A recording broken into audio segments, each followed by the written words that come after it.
اللہ رب العالمین نے جن لوگوں کے متعلق یہ بات ارشاد فرمائی کہ ان پر اللہ کی حق بات واضح ہو چکی ہے،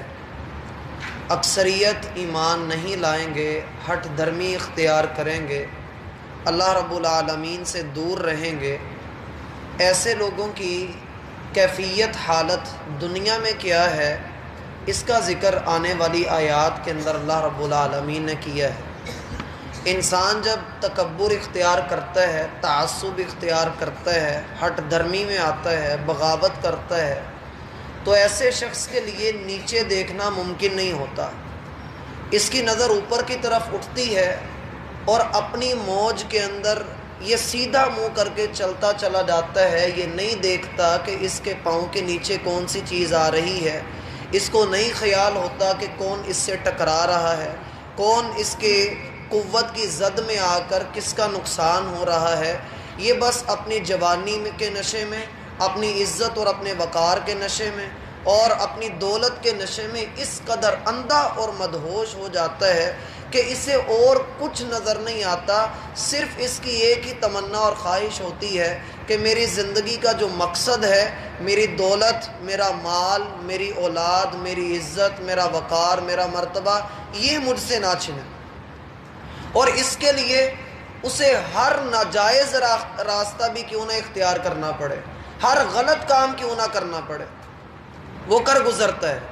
اللہ رب العالمین ایسے لوگوں کی حالت بیان فرماتے ہیں کہ یہ جو لوگ ہیں انہوں نے اللہ سبحانہ و تعالیٰ کے دین کو ٹھکرایا ہے۔ کیا ہی بد نصیبی ہے ایسے شخص کی کہ جس کے پاس اللہ کا دین آ جائے اور وہ اسے ٹھکرا دے اور وہ اس کے ساتھ تعصب اختیار کر لے، ہٹ دھرمی میں آ جائے، بغاوت کرے، نافرمانی کرے اور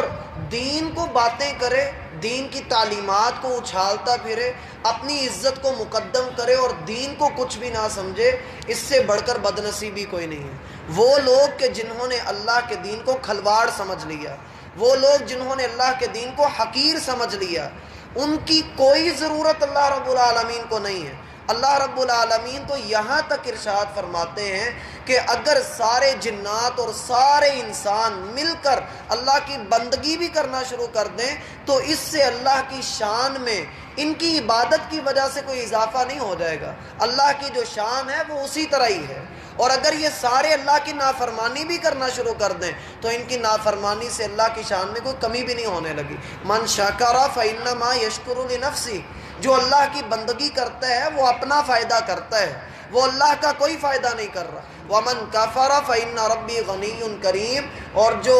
کفر اختیار کرتا ہے، ناشکری کرتا ہے تو اللہ بے نیاز ہے، اللہ عزتوں والا ہے۔ اللہ رب العالمین کو ایسے ذلیل لوگوں کی کوئی ضرورت نہیں۔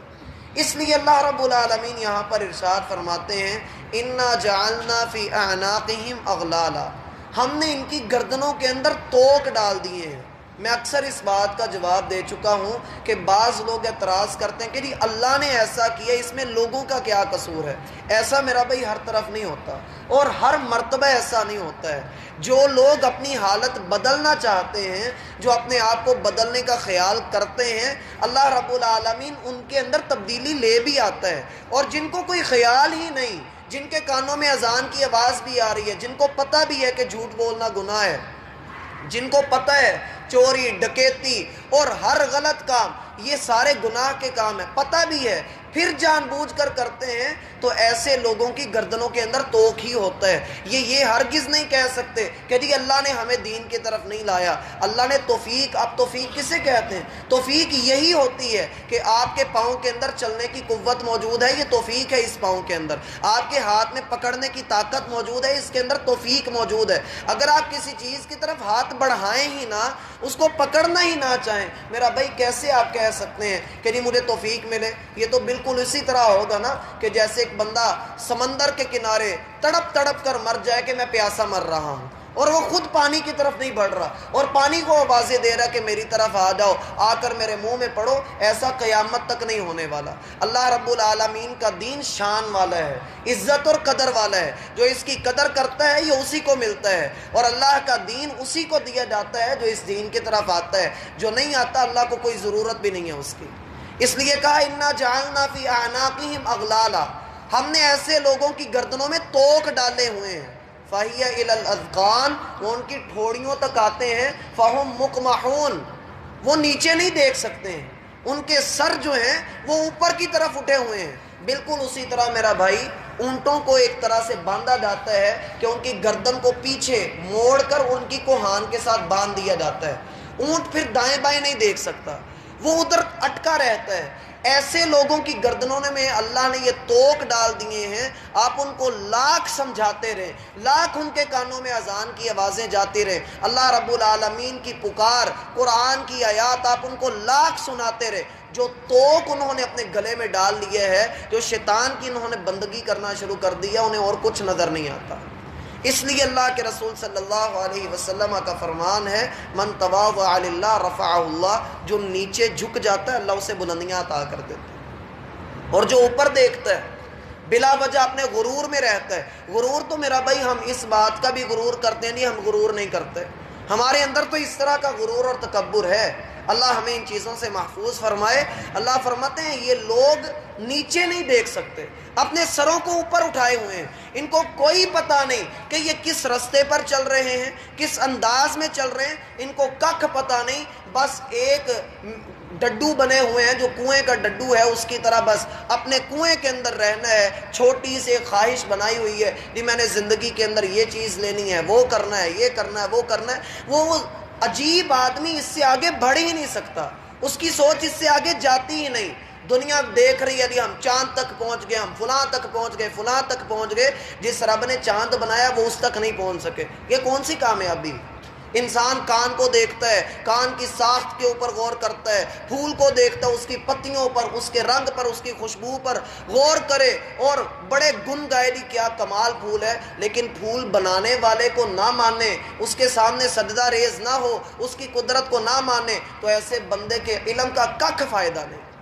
اس کا کچھ بھی نہیں بنا۔ اس لیے اللہ فرماتے ہیں وَجَعَلْنَا مِن بَيْنِ أَيْدِيهِمْ سَدًّا، ہم نے ان کے آگے بھی ایک دیوار کھڑی کر دی، وَمِن خَلْفِهِمْ سَدًّا، اور پیچھے بھی ایک دیوار ہے۔ یہ دو دیواریں کون سی ہیں؟ فَأَغْشَيْنَاهُمْ، اوپر سے اللہ نے ڈھانپ بھی دیا ہے، انہوں نے خود اپنے راستے بند کیے ہیں۔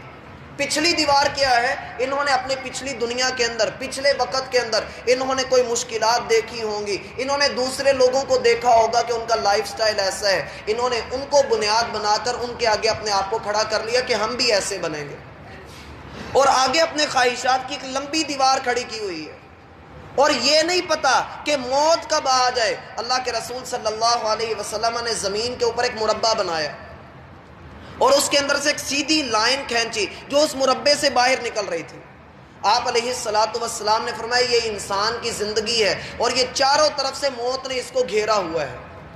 اور ایک لمبی لائن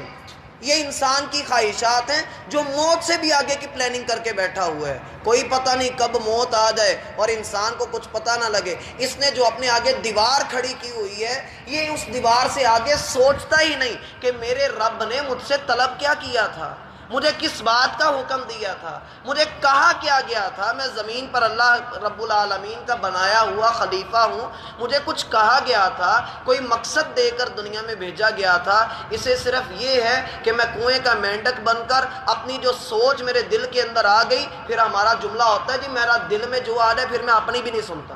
استغفر اللہ، کیا عجیب بات کرتا ہے بندہ کہ میں اللہ رب العالمین کی بات کو بھی نہیں لوں گا، پھر میں اپنی نہیں سن رہا، اس کے علاوہ میرے پاس اور کس کی اہمیت۔ اللہ فرماتے ہیں فَأَغْشَيْنَاهُمْ فَهُمْ لَا يُبْصِرُونَ، ہم نے ایسے لوگوں کو ڈھانپ دیا ہے اور اب یہ دیکھ نہیں سکتے۔ کیا بد نصیبی ہے انسان کی، اور میرا بھائی اس میں اللہ کا کوئی دوش نہیں، اس نے خود اپنے ہاتھوں سے اپنا یہ کام کیا ہے۔ اس کی مثال آپ یوں بھی سمجھ سکتے ہیں، ایک کھلاڑی ہے، وہ تیز بھاگتا ہے، ہم اس کی طرح کیوں نہیں بھاگ سکتے؟ ہر بندہ اس کی طرح نہیں بھاگتا۔ ایک بندہ وہ 10 منٹ کے اندر 10 کلومیٹر کا سفر دوڑ کر طے کر لیتا ہے، دوسرا ہے وہ 10 منٹ میں 5 کلومیٹر طے کر رہا ہے، دونوں برابر نہیں ہیں۔ کس وجہ سے؟ کھلاڑی نے محنت کی ہوئی ہے، اس کا سٹیمنا زیادہ ہے، اس نے اپنا وقت لگایا ہے۔ اسی طرح میرا بھائی جو اللہ کے دین کے لیے محنت کرتا ہے اسے یہ دین عطا بھی کر دیا جاتا ہے، اور جو دین کی طرف نہیں آتا وہ کہاں کا دوش اللہ کو دے، کیسے اللہ کو قصوروار ٹھہرائے کہ اللہ تو نے مجھے ہدایت نہیں دی۔ جس بندے کو آگ اور پانی میں فرق کرنا آتا ہے اسے سب کچھ آتا ہے، اس کو یہ نہیں کہنا چاہیے کہ میرے پاس ہدایت نہیں، اصل میں وہ خود اندھا بنا ہوا ہے۔ اللہ فرماتے ہیں فَإِنَّهَا لَا تَعْمَى الْأَبْصَارُ، یہ مت سمجھو کہ ان کی آنکھیں اندھی ہیں، یہ آنکھوں کے اندھے ہیں، نہیں، آنکھوں کے اندر نہیں ہیں، وَلَٰكِن تَعْمَى الْقُلُوبُ الَّتِي فِي الصُّدُورِ، یہ دلوں کے اندھے ہیں، ان کو اور کچھ نظر نہیں آتا۔ يَعْلَمُونَ ظَاهِرًا مِّنَ الْحَيَاةِ الدُّنْيَا، دنیا کی ایک ایک چیز کو جانتے ہیں، جس مرضی ٹاپک پر، سیاست ہو، کاروبار ہو، معیشت ہو، جو کچھ بھی ہو، آپ ان سے ڈسکس کرو، یہ آپ کو اس کی پوری ہسٹری بتائیں گے، اور قرآن کی سورتوں کی تعداد پتہ نہیں، قرآن کے رکوعوں کا پتہ نہیں،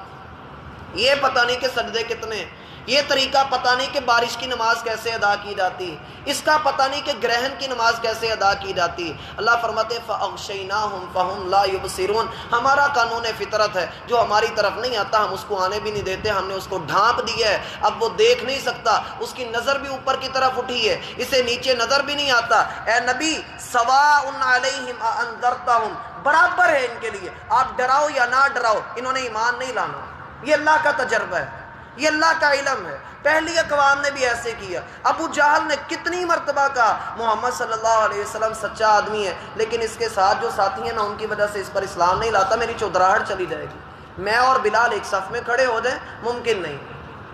تو میرا بھائی اپنے آپ کو عاجزی کے اندر لے کر آئیے، مومن جھکا ہوا ہی ہوتا ہے، مومن یہ نہیں دیکھتا کہ میرا لباس مہنگا ہے، میرا حسن ہے، میرے پاس جمال ہے، عزت ہے، وقار ہے۔ عزتیں اور جمال اور وقار اور انسان کا لباس، صورت، یہ سارا اللہ کا عطا کرتا ہے۔ اللہ رب العالمین چاہے تو ایک لمحے کے اندر انسان کو کہاں سے کہاں لے جائے، انسان کو چاہیے کہ اللہ کے سامنے جھک جائے، وگرنہ اللہ کا قانون یہ ہے کہ نولیہ ما تولی، جو جس طرف چلتا ہے وہ اس طرف چلا دیا جاتا ہے، کیونکہ یہ دنیا امتحان گاہ ہے، یہاں امتحان میں اللہ رب العالمین آپ کو فوراً نہیں پکڑے گا، جب امتحان کا دن آ جائے گا، رزلٹ آئے گا، تب ساری پکڑیں بھی ہو جائیں گی اور سارے بندے کو اس کے انعامات بھی مل